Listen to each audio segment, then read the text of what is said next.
Out of the ranking, more like a weapon I want people to try rather than a truly top 10 SMG, is the AGR 556.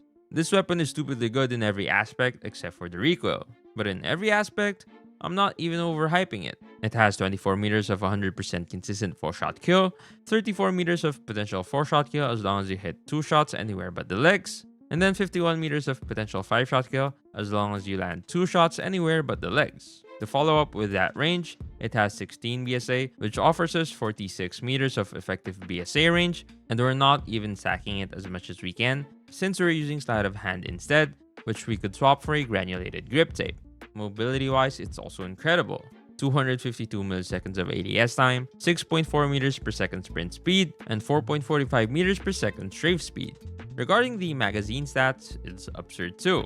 60 bullets, 1.52 second reload time, and to finish everything perfectly, it has a 1.2 bullet impact and 0.8 flinch. It is on paper a top tier flex AR, even though it's an SMG, but the recoil and aim shake are really throwing people off most of the time, so I don't want to put it in the literal top 10. Here's the Gunsmith for it. In the 10th spot, we have the QXR. It received a buff regarding the enhanced bolt attachment, totally deleting the bullet spread debuff this attachment was giving, and it's now a really good option against flex SMGs thanks to that. It has 18 meters of potential 5-shot kill if you're able to land at least 2 shots above the legs. Between 0 and 12 meters, if you land all your shots above the waist, you'll even get a 4-shot kill. And beyond 18 meters, it's a 6-shot kill, but if you land 4 shots above the legs, you'll get a 5-shot kill, which honestly doesn't happen quite often. The mobility is good with a 206 millisecond ADS time, a 6.5 meters per second sprint speed, and a 3.8 meters per second strafe speed. Regarding the magazine stats, it's not ideal with 40 bullets and a 1.5 second reload time, which feels quite short since we have a 1000 RPM fire rate. For the overall handling, the recoil is really easy to control, even though it climbs a bit quickly. The flinch is pretty mid, and one thing that we heard some of our friends complain about when they tried it was that the iron sight was kinda shaky. Overall, a nice off-meta SMG with great potential. Here's the Gunsmith for it. At the 9th spot, we have the HG40, also a buffed weapon this season like the QXR. It received one of the most massive range buffs I've seen since I'm really paying attention to patch notes, and it really made the gun fun to use. It has 36 meters of 4-shot kill range and 51 meters of 5-shot kill, always 100% consistent. In the first range, so up to 22 meters, if you're able to hit either 1 headshot plus anything else, 3 of 3 chest or upper arm shots, 1 chest plus 1 lower arm plus 1 upper arm, you'll get a 3-shot kill. That doesn't sound like something that would happen that much, but with a clean iron sight, no recoil, and decent BSA within that range, it happens quite often. Mobility wise, it's on the slower side with 253 milliseconds of ADS time, 6.2 meters per second sprint speed, and 3.4 meters per second strafe speed, but that's not what necessarily interests us. Regarding the mag stats, we have 45 bullets with a 0.96 second reload time or a 1.5 second empty reload time, so you never want to fully empty it. Overall, just like the QXR, it's a really fun off-meta SMG, and it's worth trying. Here's the Gunsmith for the HG40. At the 8th spot, we have the PDW57. 26 meters of 4-shot kill, a mobility that we use as a benchmark nowadays to say if a gun is fast or not. No recoil, low flinch, good BSA for its range, large mag, clean iron sight, no aim shake, just no flaws apart from its limited range. Here's the Gunsmith for it.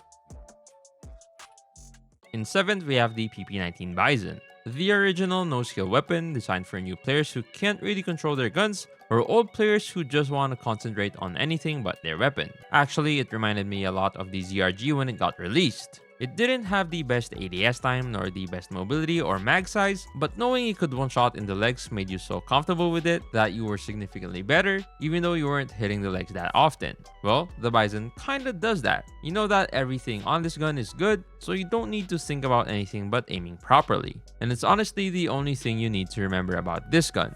That, and to try and aim for the chest and arms. Here's the Gunsmith for the Bison. Note that you can go for either the skeleton stock or no stock, and for the extended or the marksman barrel. No matter the combination, it's really up to your preference. In the 6th spot, we have the QQ9. It's, in our opinion, the best SMG for slow game modes such as TDM, Frontline, and S&D. Why? Because if you take the magazine stats out of the equation, which is basically what's holding you back in respawn game modes, the QQ9 is the best aggressive SMG. It has 24 meters of 4-shot kill, with 16 meters of 3-shot kill potential if you're able to hit either 2 chest or lower arm shots, plus 1 shot anywhere but the legs. The mobility is great, with a quick ADS time, which is really good for run-and-gun situations and unexpected gunfights, which might happen quite a lot in those slow game modes we talked about. The rest of the stats are pretty standard. Here's the Gunsmith for the QQ9. In 5th place we have the Switchblade, and in 4th we have the OTS9, and it only makes sense to talk about both of them simultaneously, considering how similar they are. First, all the stats where neither of those two stands out from the other. ADS time around 230 milliseconds for both, recoil incredibly easy for both, iron sights great for both, mag size 40 bullets and 41 bullets, fire rate 860 RPM and 845 RPM, 1 millisecond difference in fire interval to be exact, so time to kill will be similar for the same shots to kill value. Flinch around 0.8, bullet impact around 1. Now for what differentiates them. First, the least interesting one, mobility. The Switchblade has the edge when it comes to sprint and strafe speed with 6.6 meters per second and 4.4 meters per second, while the OTS9 has 6.4 meters per second and 4.3 meters per second. Not a major difference, but still a difference. Not literally in the mobility category, but the reload time is also much faster on the Switchblade, with the 1.1 seconds against the 1.4 seconds on the OTS9, which makes the Switchblade feel like a way more aggressive weapon. Now for the most interesting part, the range. Both of them can 4-shot in the first range up to 13 meters. But the question is, how? With the OTS9, it's simple. You need 1 shot above the waist. With the Switchblade, it's 1 shot above the stomach, so chest, arms, or head, which doesn't sound that much more complicated, but is a bit less consistent. In the second range, they'll be 5-shot kill weapons, but they still can get a 4-shot kill. The question again is how? With the OTS, it's simple, no leg shots. With the Switchblade, it's not simple. You need to land shots only in the upper arms or chest, which is quite unimaginable, to be honest. One last thing, the BSA. Much worse on the Switchblade than on the OTS9, 16% worse to be exact, which makes hitting a specific hitbox incredibly more difficult, making it obviously much more random. Here are the gunsmiths for both of them. In 3rd place, we have the CX9, and in 2nd place, the Fennec. And just like the Switchblade and OTS9, it's better to talk about both simultaneously. First, again, what's common between these two, ADS time 230 milliseconds, overall mobility 6.6 meters per second sprint, 3.7 meters per second strafe approximately, flinch 1.3, bullet impact 0.9, hipfire BSA 190 and 180, red dot on both, similar aim shake on both. Now for what differentiates them. First, the CX9 has a slower fire rate with 1034 RPM against the 1111 RPM of the Fennec, which leads to a small time to kill difference for the same shots to kill. About 1 frame of time to kill difference, so 16 milliseconds. Second, the recoil. The Fennec's recoil climbs a lot faster than the CX9 recoil. Both are honestly manageable, but if you're playing on really low sensitivity, the Fennec might be tricky to handle.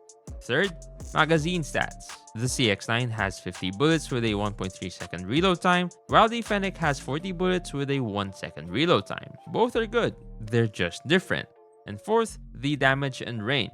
For the first range, up to 13 meters for the CX9 and up to 14 meters for the Fennec, both are 5-shot kill weapons. With both of them, you could technically get a 4-shot kill, but it's pretty much as improbable for both. In the second range, up to 23 meters for the CX9 and up to 21 meters for the Fennec, both are 6-shot kill weapons. In some scenarios, you can have worse shots to kill than that, but that's if you get a lot of leg shots, but considering the really high recoil, it's unlikely. What's tricky here is that the CX9 has a better range than the Fennec by 2 meters, but the time to kill is always at the advantage of the Fennec, which by the way has a better first range.